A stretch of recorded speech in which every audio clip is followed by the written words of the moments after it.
heating tiles, and so hopefully we've protected the hinge a lot better this time. Landing chill has started. But again, these views are additional to the data that we get on these flight tests that help enable us kind of put the data that we get in the computer to the visuals that we see and try and align those and use that for improvements in the future. Now, we heard a call out there saying that engine chill has begun. This is an indication that we are starting to flow a little bit of the super cold liquid oxygen through the hardware, through the Raptor engine, specifically the turbo pumps, to help ensure that the hardware is at the right temperature before we give a full push, a full flow of propellant at engine startup. So all of that to say, we are getting closer to the landing burn. We definitely are. And again, if you look at the bottom right hand of your screen, you can see the altitude that the ship is, and it has been slowly making its way closer and closer to Earth. We're currently at about 63 kilometers from planet Earth, and you'll see that number trend lower and lower as we get closer and continue through this re-entry.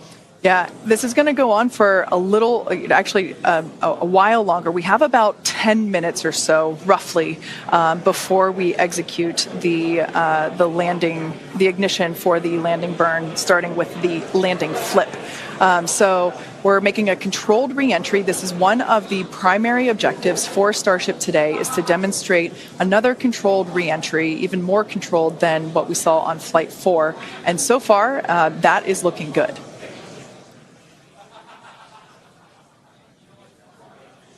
And then as we start to really get lower, we're going to start seeing the atmosphere's effects start to take place, and that's when we'll be dropping our speed down closer to the speed of sound. You'll see the flaps start to maneuver. We were able to do a landing burn on Flight 4, which kind of caught all of us off guard. It was pretty incredible after seeing the flaps survive through. And we're going to try and do another one on this flight today. We tweaked it a little bit, so we're going to try and splash down at a little bit of a gentler angle this time, instead of just kind of hit the water and fall over. And the goal with that is try and keep the ship intact, and then if we're able to then get some additional video of it, again, that's just more data. And everything we can see, everything we can get extra, like a couple extra seconds or minutes of data coming from the ship after Starship has splashdown. passed through the peak heating phase of flight, approaching maximum entry dynamic pressure. All right, we're through peak heating. Coming up is basically max Q part 2, where we're going to hit kind of that part of the curve where we're still moving really fast and the atmosphere is just dense enough that we're feeling the most pressure, but hopefully we're going to start feeling a little bit less heat now.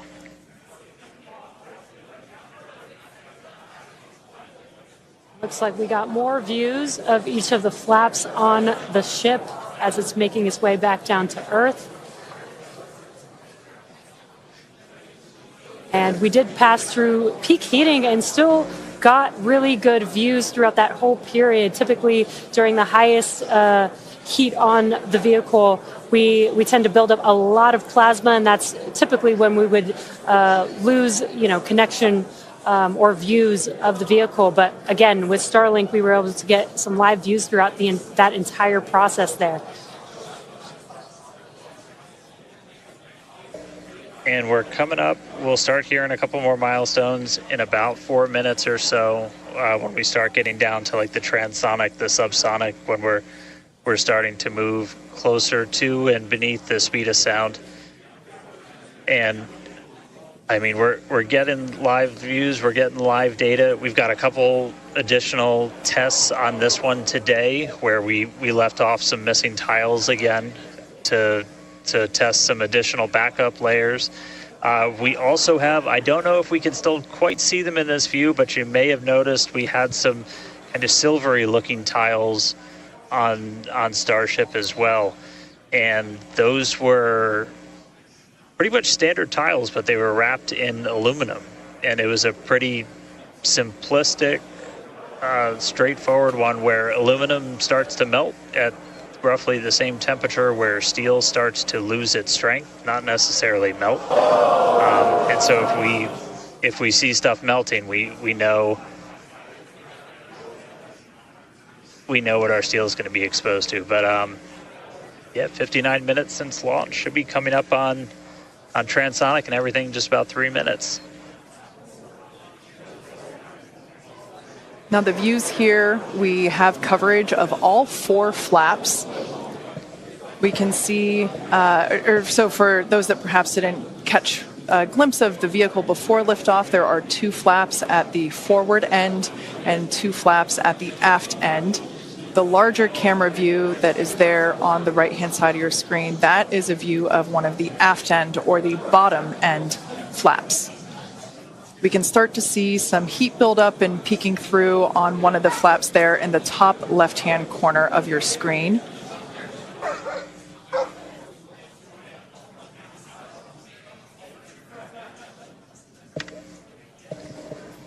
Once again, Starship now at T+1 hour and 9 seconds into its flight today, re-entering the Earth's atmosphere. Currently about 45 kilometers above the surface of the Earth, now 44. We are targeting a soft splashdown in the Indian Ocean, about, northwest-ish of Australia. And we are attempting to, as we did on Flight 4, perform a flip maneuver as well as Starship is at maximum entry dynamic pressure, remains on a good trajectory. All right, so that is great news there. Like Dan said earlier, this is basically max Q part 2. So this is the greatest amount of aerodynamic loads that the vehicle will experience during its flight. It's coming back through the Earth's atmosphere. It was above the Earth's atmosphere in space where there was no friction. We can obviously see heat as evidence of that friction buildup. The atmosphere is actually helping to slow the vehicle down. If you're watching the telemetry in the bottom right-hand corner of your screen, you can see that speed decelerating rapidly.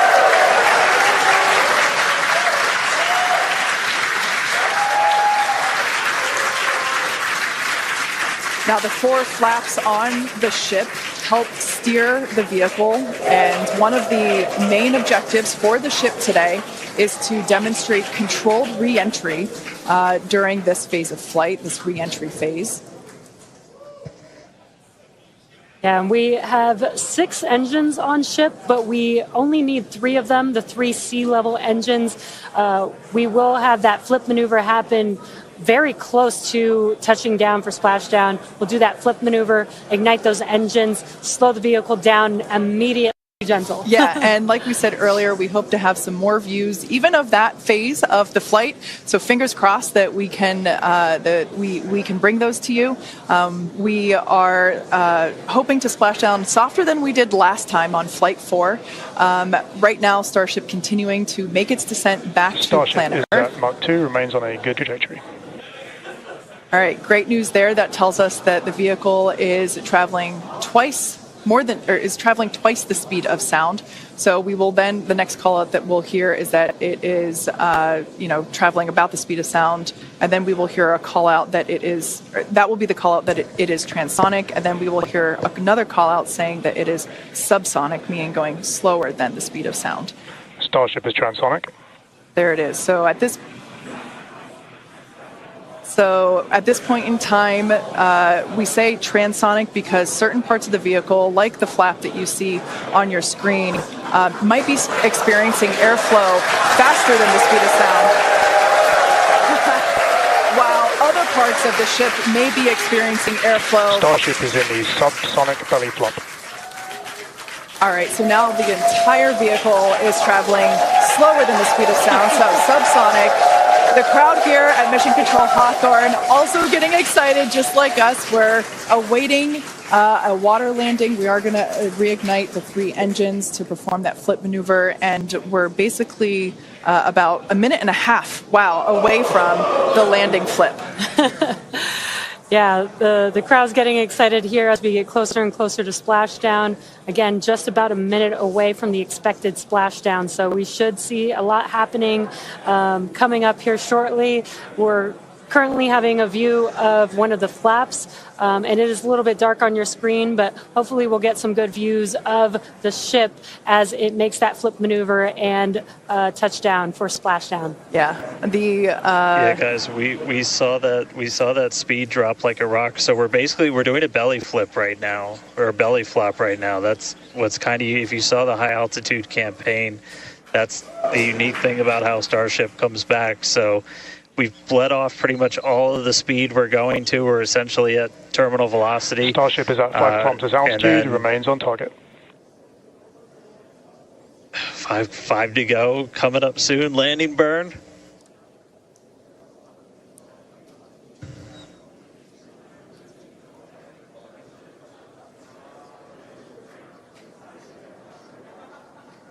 Two kilometers away.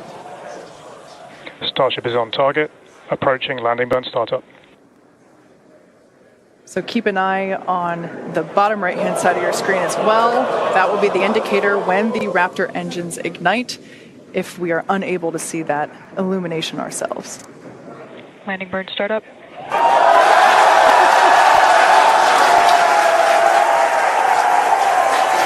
a cool view of the reflection of that landing burn. You can see the water just behind the ship.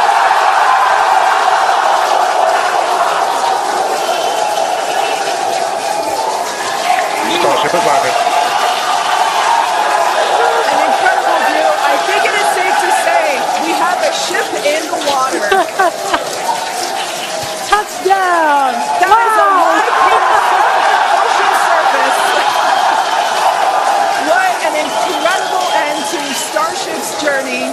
A live view from a buoy that we had out at the landing zone. An incredible view of ship landing just about on target as they were calling out. That was amazing. And we were not intending to recover any of the ship's hardware, so that was the best ending that we could have hoped for.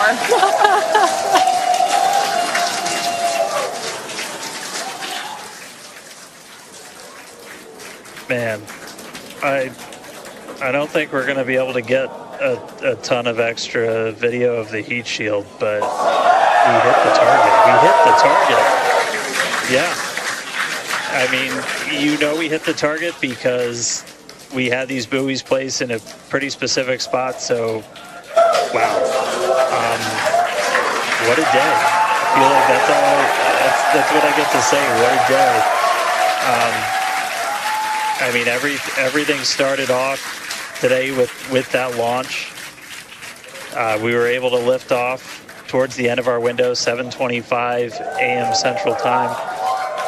33 out of 33 Raptors in the way uphill. Successful hot stage. Booster came back. We watched it come down right behind us. Watched it get caught. And that broke my brain for a while. I'm really happy we had coast for a bit, but that's first ever booster catch, major step on the way to rapid reusability. And ship just gave us one heck of a show, making it through a controlled re-entry this time, flaps intact, made it down to the water. Hey, Starships were meant to fly, and it sure as hell flew today. So let's get ready for the next one. Over to you guys. They were meant to fly, and they were also meant to be caught by Mechazilla. Yeah.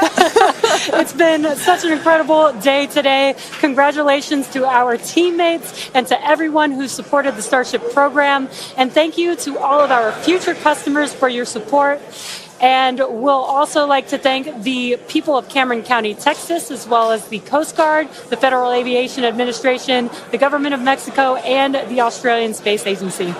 Now be sure to follow SpaceX on X for more updates on today's test flight and, of course, for future Starship news. Today was amazing, but the SpaceX action isn't over yet. Soon Falcon Heavy will launch NASA's Europa Clipper, and we're also going to be returning Dragon back to Earth with NASA's Crew-8 astronauts. So congratulations again to the SpaceX team. What an amazing launch and an even cooler catch. Thank you for watching, but we're going to leave you with an awesome recap of what has been the most epic day.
Launch.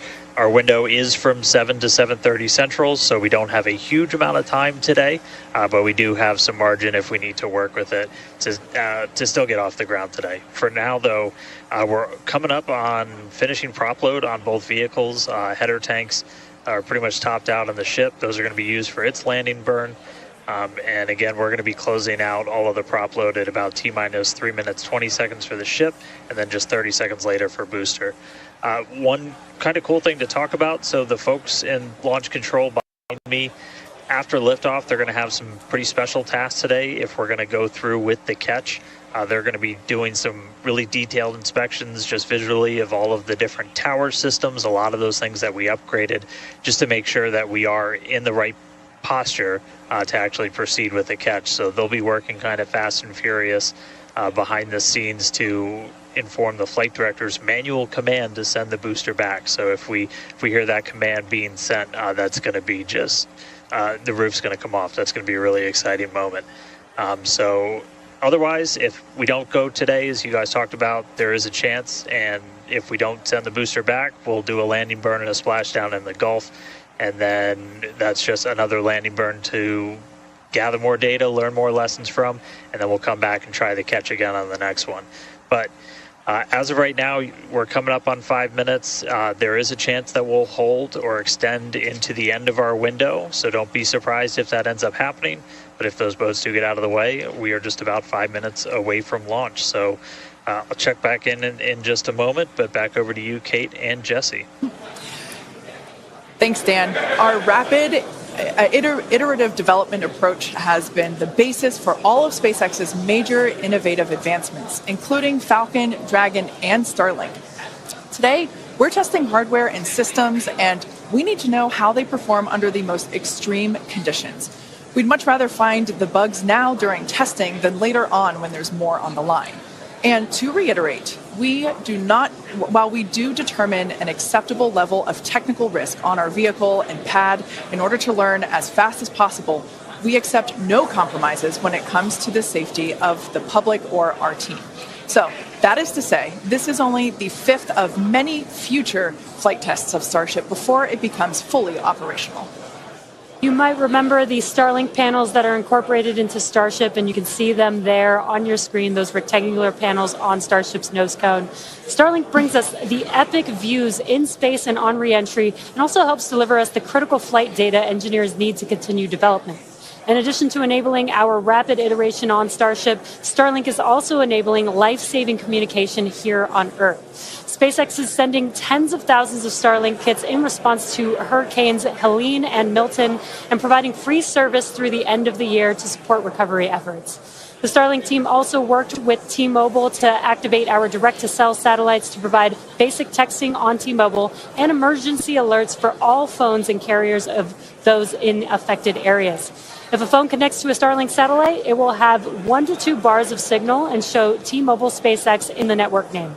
SpaceX's direct-to-cell constellation has not been fully deployed, so these services are being delivered on a best-effort basis. Starlink is enabling life-saving communication here on Earth and continues to help us push the limits in space. In the short term, by providing great views and real-time data on our next few flights, particularly through reentry, which historically is a blackout period for all communications.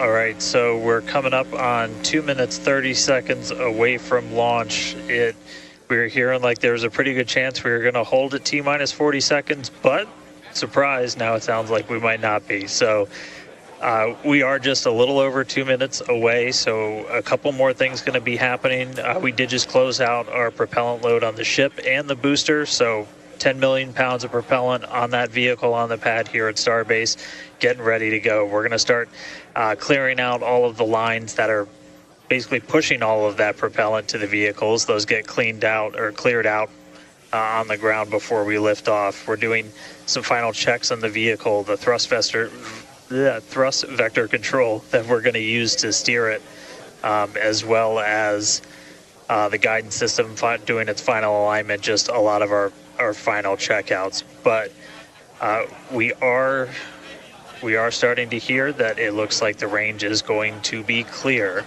at our liftoff time of 7:25 a.m. Central, 12:25 UTC. So that puts us 1 minute, 20 seconds away from launch.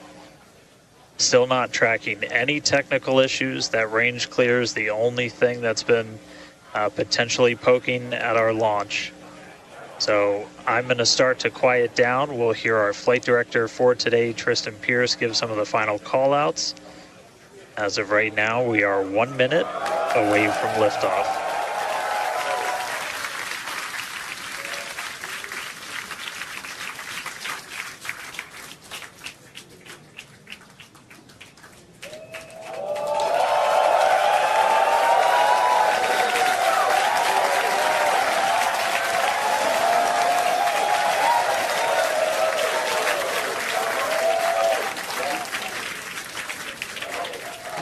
Flight directors go for launch.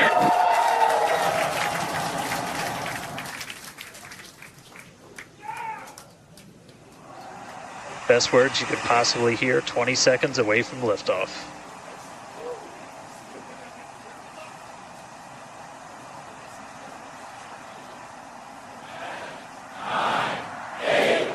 T-minus 5, 4, 3, 2, 1.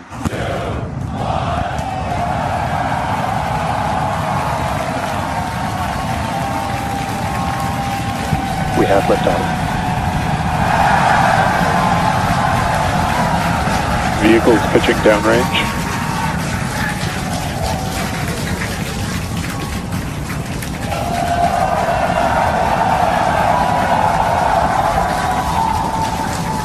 Booster after chamber pressure nominal.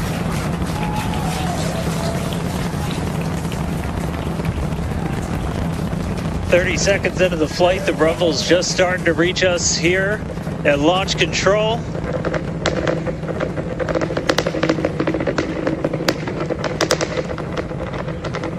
Booster and ship, avionics power, telemetry nominal. 33 Raptor engines.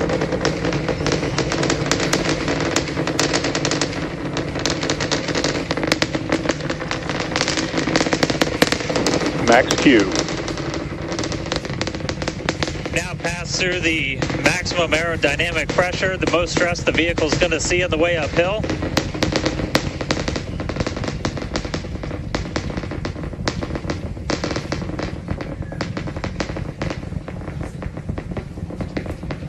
All right, our next major milestone coming up, it's going to be hot staging. We're going to see the engines ignite on ship to push it away from the booster.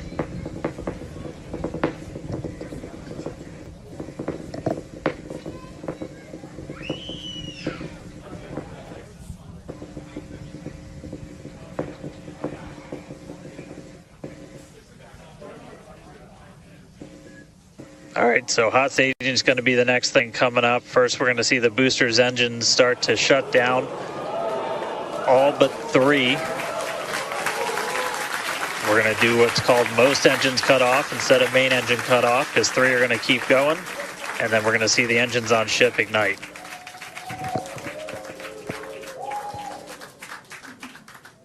Right now, the tower team is doing their go, no go.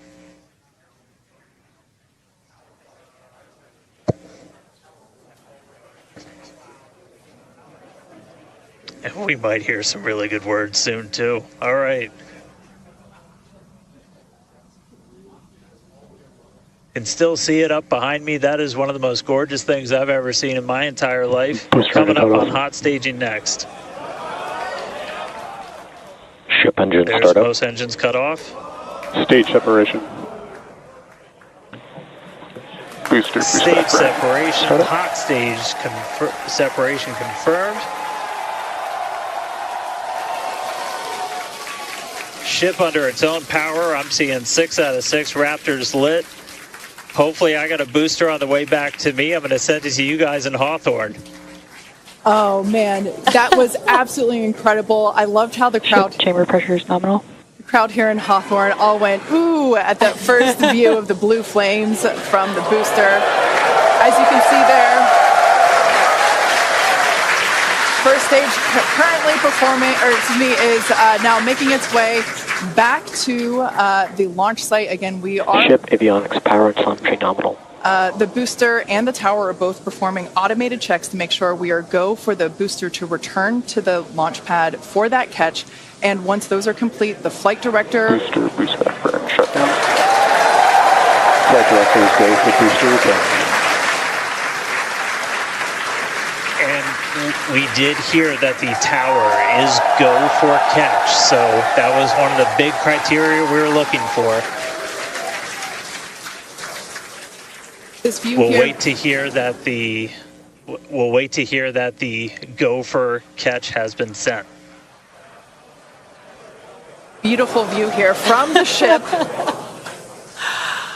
And so exciting to hear that we got a go for booster catch. That means it's going to be a really exciting morning.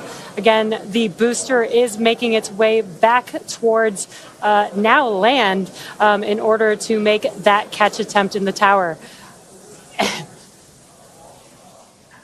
So incredible to see these views. You can see the ship on the right-hand side of your screen. All 6 Raptor engines are under full power. Once again, the booster is making its way back to the launch site. We are going to try and catch it using the chopsticks on the launch tower, the exact same tower that it just launched from just, 5 minutes ago. Yeah, and the booster... Starship on nominal Guys, trajectory. I can confirm the command was sent for the booster to come back. That is So I'm incredible looking news. up right now. It's pretty much right overhead of us, and we can see it starting to come down. I can't wait for us to hear the sonic boom through Dan's mic. Right. That is going to be incredible. It was so cool to hear the liftoff. And so once again, a successful on-time liftoff of Starship Flight 5. The ship has separated from the booster. The booster is there on your screen. It is making its way back to the launch site. We are going to attempt the catch using the chopsticks. We did hear the confirmation that the command was sent to the tower. We are go for catch. And in order to... And guys, we should just be about 30 seconds away from our landing burn. It's going to happen in 3 phases. We're going to land 13 engines, burn off all of that velocity. Oh, we can see it coming down through the plume. Booster coming in hot for booster catch. We're going to ignite 13 of those Raptor engines, and this view is incredible right now. You can see how fast this vehicle is moving on the left-hand screen. Landing burn has 13 been engines. ignited. We're now down to 3 Raptor engines. We can see those chopsticks now in the air.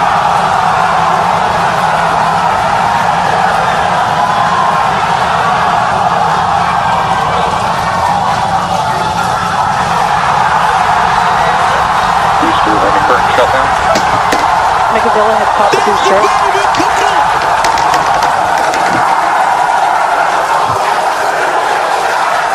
This is absolutely insane.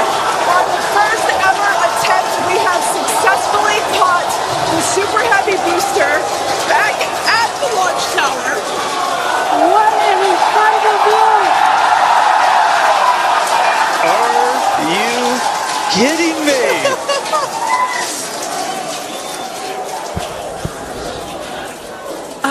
Dan, Wow. I don't know about you, but we're losing our stuff up Starship here. in terminal bed.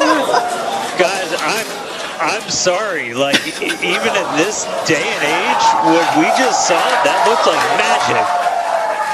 That was- Wow. Dan, Wow. your view must have been insane. We are still going wild over here over this. Folks, this is a day for the engineering history books. This is a live view of the Super Heavy booster as it has just been successfully caught back at the very same launch tower that it just came from. Dan, I love this. You are reflecting exactly what everybody else here in Hawthorne, except maybe a little bit more because you got to see it with your own eyes. How was that? Ship We windows got cut it. off. Well, I mean, I can't even describe that. Oh, by the way, main engine cut off, ship's in orbit, but I am like shaking right now. That was. Yeah,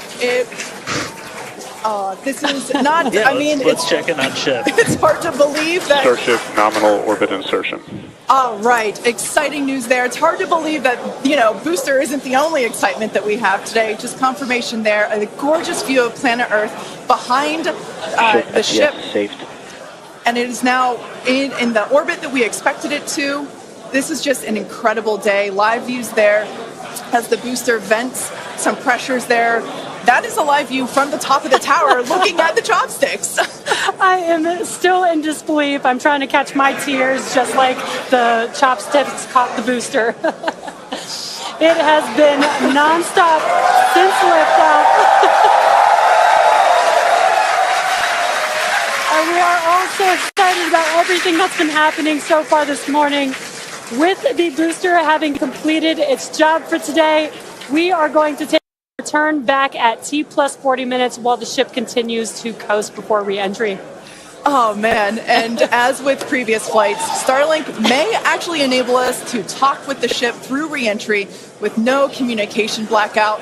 We of course are still testing Starlink during this phase of flight, so nothing is certain, but if we do have views, we'll be sure to bring those to you live. Views or no views, we'll see you back here at T plus 40 minutes for coverage of Starship's re-entry, flip maneuver, landing burn, and splashdown.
Welcome back to Starship's 5th flight test. It has been an exciting day so far. Even the crowd here is still so excited. We lifted off from Starbase at 7:25 a.m. Central Time. The Super Heavy booster and ship had a successful separation, as well as a good boost back burn and good separation of the hot stage adapter.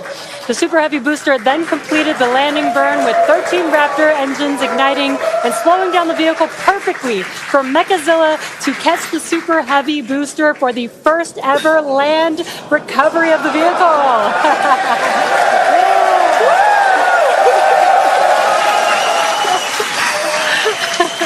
Now, it is insane to think that we're not done yet.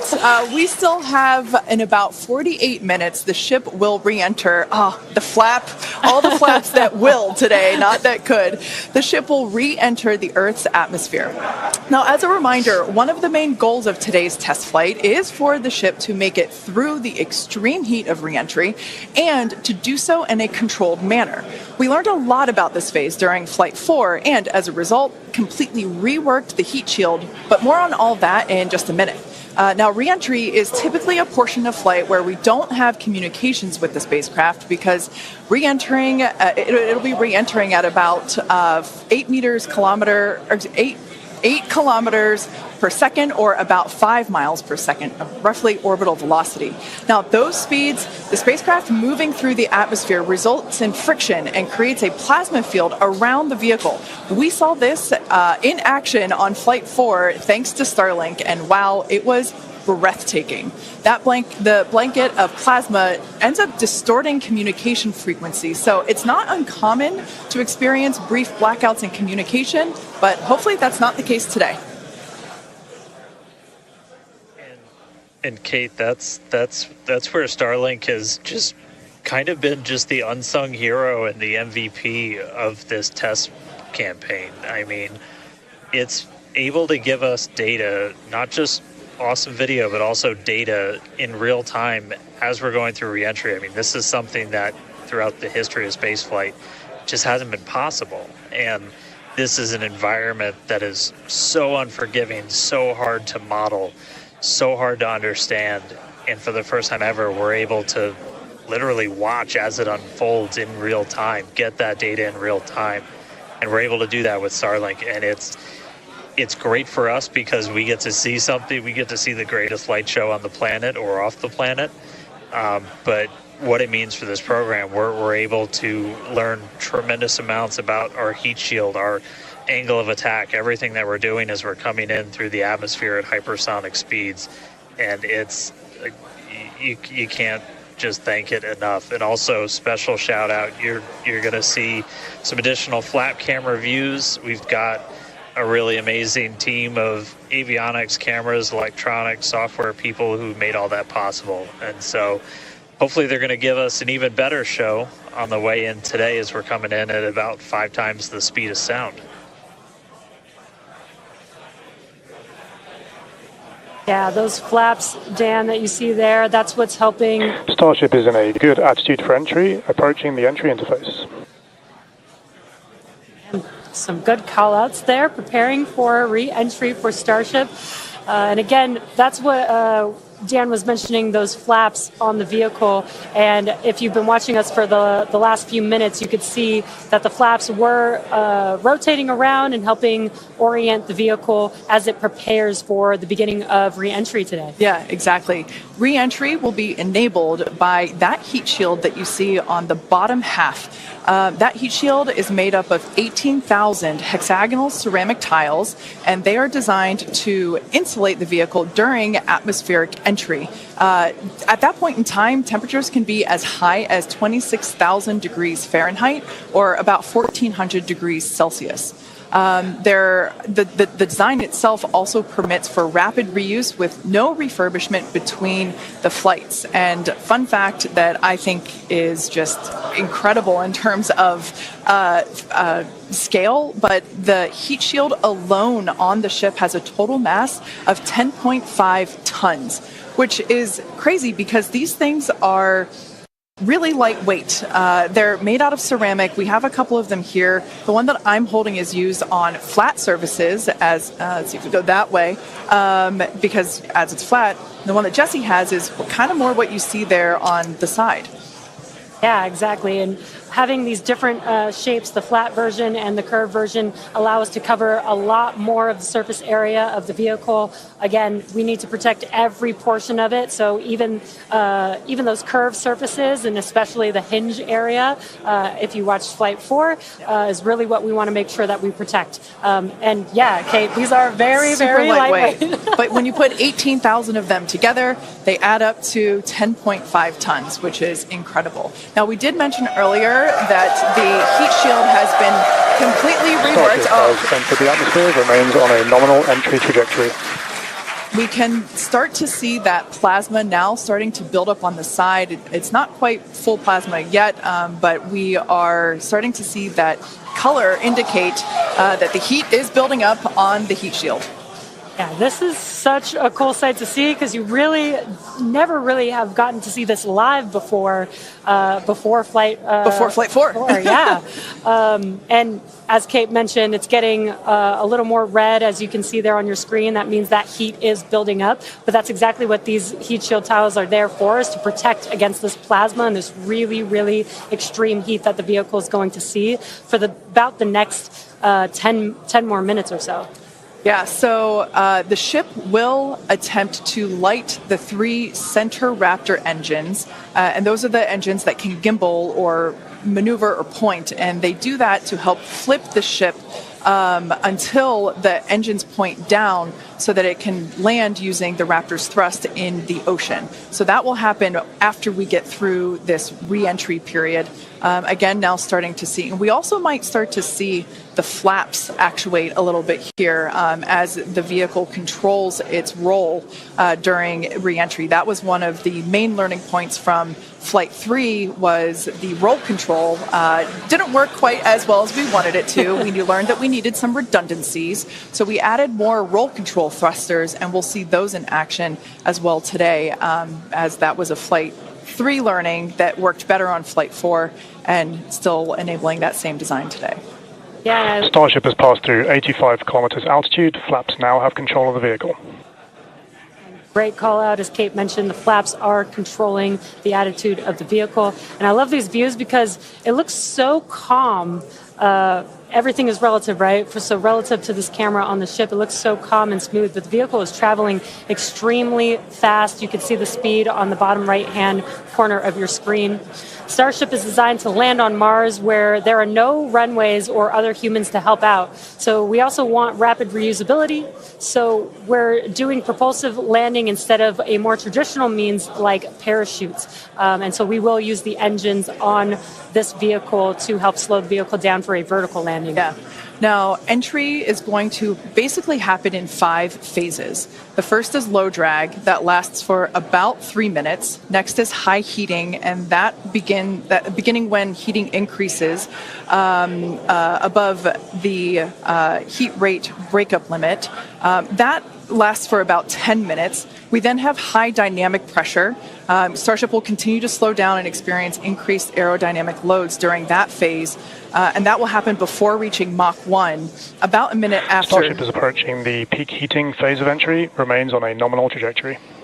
Okay, so that was phase 2 that he just called out, that I was mentioning. After peak heating is that dynamic pressure around Mach 1, and that will last about a minute after leaving the hypersonic area, and then we go into subsonic, and then, of course, landing burn. Wow, what an incredible view. The colors are so amazing, and the colors actually also tell you a little bit about the temperature that the vehicle is seeing as well. So I think that's pretty cool that we get this amazing live visual. Speaking of live visual, the flap, we have more views, more cameras on board Starship, as Dan mentioned a few minutes ago. We are hoping that all 4 flaps will stay more intact than they did last time. We did make some changes to the design in order to help enable Starship this. is now experiencing peak heating, remains on a nominal entry trajectory. Great news there. that Starship is continuing along the path that we intended it to fly. You can keep track with how fast it's going and how high it is above Earth using the display that is there on the bottom right-hand side of your screen. And guys, this is where we're really going to see a lot of those improvements from Flight 4 really come into action. Is you guys kind of talked about, so what's called the static arrow, those are kind of the poke out points on the flaps. Those get exposed to some pretty extreme heat environments, and so we added some additional, basically made it a lot more robust for the thermal protection there. And we learned not just from visuals and stuff like that, we had those missing tile tests on Flight 4 where we intentionally left some out, kept in some backup layers. They're called ablatives, which means they just gradually melt away to help dissipate the heat. And we've got an entire layer of ablative underneath the tiles on this Starship today. So even if you get a gap in a tile or a tile is broken, anything like that, we've got essentially backup options. And what we're really trying to do today is do an on-target landing. As we lost the flaps, you lose a lot of your control, and so we didn't land right on target last flight. This time we're trying to really nail the target within just tens of meters, and that'll just be a really huge step on feeling like we're closer to bringing a ship back. Obviously, there's a lot of work before we get there, but we just caught a booster. We're going to start looking real soon at when we can catch a ship. So the view on your left is as a helicopter passes by Dan, bound at Starbase. The view on your left is a camera that's positioned near the nose of the ship, looking basically down toward the flap. The view on the right is looking perpendicular to the flap. So we're looking basically bird's eye view onto the flap on the left-hand side, and then a worm's eye view from the side with that view on the right. Yeah, sorry about that, guys. Maverick just buzzed the tower. He might be coming back, so. Now, these views brought to us by Starlink. It's incredible that we have this high-definition capability. In fact, that view on the left... Starship is now halfway through the peak heating phase of entry, remains on a good trajectory. So great news there, hearing that we're about halfway through the peak heating phase. Like I said earlier, this lasts roughly 10-ish minutes. And we did hear earlier that the flaps have control of the vehicle, so also good news there. It is incredible that we've basically had views the entire time. Right, yeah. Thanks to Starlink. My memory did black out a little bit after booster catch, so I think we had views. But all through the coast phase, we had some beautiful views of planet Earth behind the ship as it was in its orbit. Yeah, and I also do want to point out on your right-hand screen, we've got a more encompassed view of the flap. As we watched in Flight 4, the hinge area was the area where we got a little bit of that burn through. This view, this new camera view on the ship, will help us be able to visually see more of what's happening in that area. And again, we have improved our heating tiles, and so hopefully we've protected the hinge a lot better this time. Landing chill has started. But again, these views are additional to the data that we get on these flight tests that help enable us kind of put the data that we get in the computer to the visuals that we see and try and align those and use that for improvements in the future. Now, we heard a call out there saying that engine chill has begun. This is an indication that we are starting to flow a little bit of the super cold liquid oxygen through the hardware, through the Raptor engine, specifically the turbo pumps, to help ensure that the hardware is at the right temperature before we give a full push, a full flow of propellant at engine startup. So all of that to say, we are getting closer to the landing burn. We definitely are. And again, if you look at the bottom right hand of your screen, you can see the altitude that the ship is, and it has been slowly making its way closer and closer to Earth. We're currently at about 63 kilometers from planet Earth, and you'll see that number trend lower and lower as we get closer and continue through this reentry. Yeah, this is going to go on for a little, actually a while longer. We have about 10 minutes or so, roughly, before we execute the landing, the ignition for the landing burn, starting with the landing flip. So we're making a controlled reentry. This is one of the primary objectives for Starship today, is to demonstrate another controlled reentry, even more controlled than what we saw on Flight 4. And so far, that is looking good.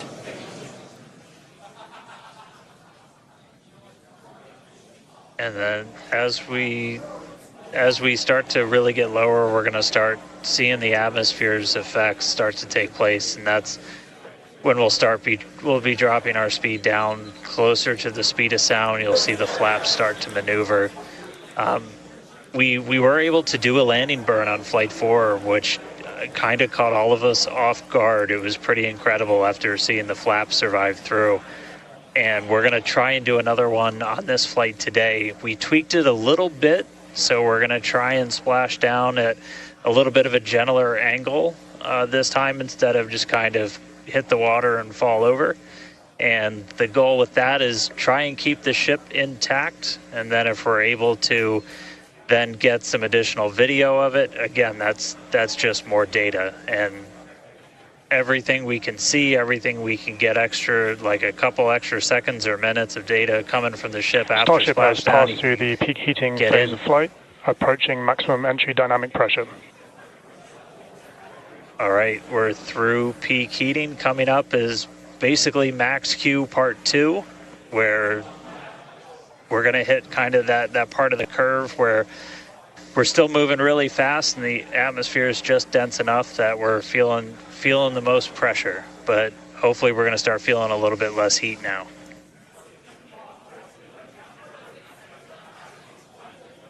Looks like we got more views of each of the flaps on the ship as it's making its way back down to Earth. And we did pass through peak heating and still got really good views throughout that whole period. Typically during the highest heat on the vehicle, we tend to build up a lot of plasma, and that's typically when we would lose connection or views of the vehicle. But again, with Starlink, we were able to get some live views throughout that entire process there. And we're coming up. We'll start hearing a couple more milestones in about 4 minutes or so, when we start getting down to like the transonic, the subsonic, when we're starting to move closer to and beneath the speed of sound. And I mean, we're getting live views, we're getting live data. We've got a couple additional tests on this one today where we left off some missing tiles again to test some additional backup layers. We also have, I don't know if we can still quite see them in this view, but you may have noticed we had some kind of silvery looking tiles on Starship as well. And those were pretty much standard tiles, but they were wrapped in aluminum. And it was a pretty simplistic, straightforward one where aluminum starts to melt at roughly the same temperature where steel starts to lose its strength, not necessarily melt. And so if we see stuff melting, we know what our steel is going to be exposed to. But yeah, 59 minutes since launch, should be coming up on transonic and everything just about 3 minutes. Now the views here, we have coverage of all 4 flaps. We can see, so for those that perhaps didn't catch a glimpse of the vehicle before liftoff, there are 2 flaps at the forward end and 2 flaps at the aft end. The larger camera view that is there on the right-hand side of your screen, that is a view of one of the aft end or the bottom end flaps. We can start to see some heat buildup and peeking through on one of the flaps there in the top left-hand corner of your screen.